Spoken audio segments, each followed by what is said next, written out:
ইউরোপীয় ইউনিয়নের মান্যবর রাষ্ট্রদূত এসেছিলেন, তার সঙ্গে এসেছিল বলা হয়েছে।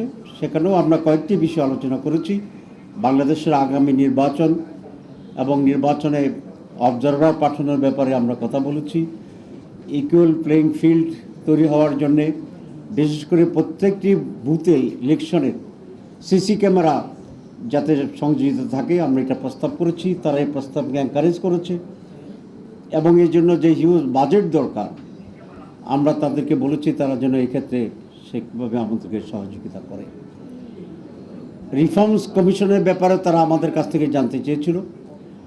আমরা বলেছি প্রেসিডেন্ট প্রধানমন্ত্রীর ক্ষমতার ভারসাম্য আমরা চাই এবং প্রধানমন্ত্রীর পদে দুইবারের বেশি কেউ নির্বাচিত হতে পারবে না। ইলেকশন কমিশনের রিফর্মস কমিশনের এই প্রস্তাবের সাথে আমরা একত্রতা পোষণ করেছি। গতকালও যেটা আমরা প্রেস ভেঙে বলেছি।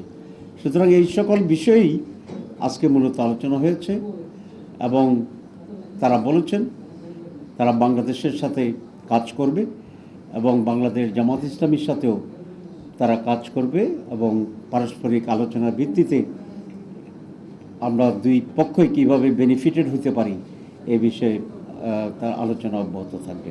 জামাত ইসলামের প্রতি 3-4টি প্রশ্ন সকলে জানতে চান। একটা হচ্ছে ওমেন পজিশন জামাত ইসলামীর, টেরোরিজমের ব্যাপারে জামাত ইসলামের স্ট্যান্ড কি এবং মাইনরিটির ব্যাপারে জামাতকে ভূমিকা রাখবে। এই তিনটা কারো কমন প্রশ্ন আমাদের জন্য।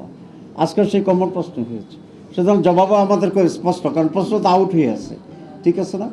আমরা বলেছি নারীদের ব্যাপারে, পুরুষের ব্যাপারে, সকলের ব্যাপারে, যার যার অধিকারের ব্যাপারে জামাত অত্যন্ত সচেতন, দৃঢ় এবং প্রত্যেকে তার রাইটস ভূমিকা পালন করবে।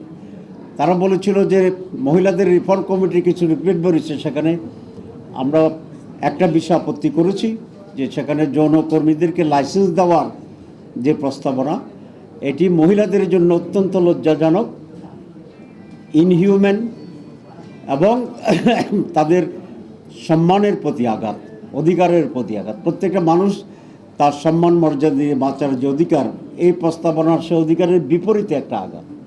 সুতরাং এটাকে আমরা কন্ডেম করেছি, এটা আমরা তাদেরকে বলেছি। বাট আদারওয়াইজ মহিলাদের যে ভূমিকা, এটাকে আমরা এনকারেজ করি। তারা বলছে রাজনীতিতে মহিলাদের অংশগ্রহণের ব্যাপারে আমাদের সমর্থন। আমরা বলছি এক্ষেত্রে আমরা খুবই উদার।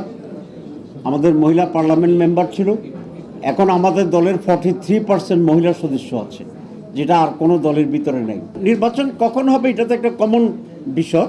আমরা বলেছি যে মাননীয় প্রধান উপদেষ্টা যে লাইন দিয়েছেন, টাইম লাইন নির্বাচনের ব্যাপারে, আমরা সেটাকে সমর্থন করি।